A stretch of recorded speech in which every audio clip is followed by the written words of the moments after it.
As figure 9.6 shows, half the children will be boys and half will be girls. Here we can see that when chromosomes divide, they form gametes.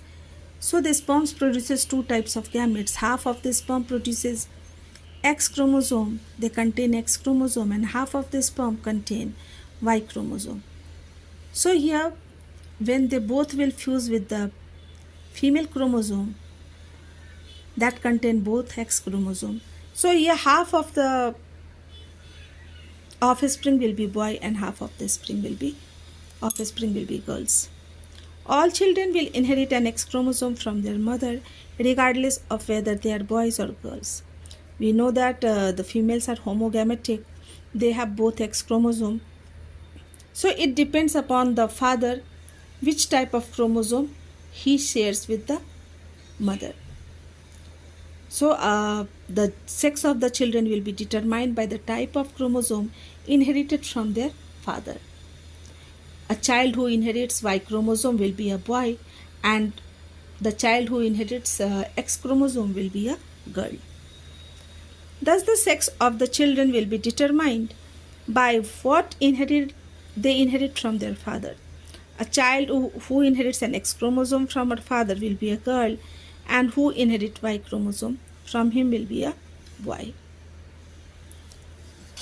So here we can say that if a woman gives birth to girls only, it is father who is responsible for that offspring. And many people blame mothers for giving birth to girls child, but this is not their fault. This is actually the working of chromosome here is a big fault that is inherited from the father. Evolution.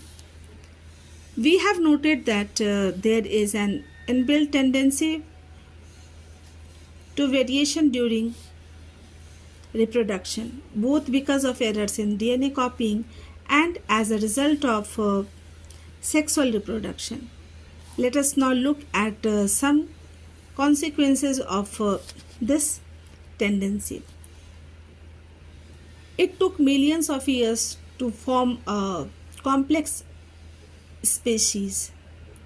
Evolution takes place by the small variations that take place every year, and when it takes place to millions of years, some complexity is brought in the organism, and this is termed as evolution.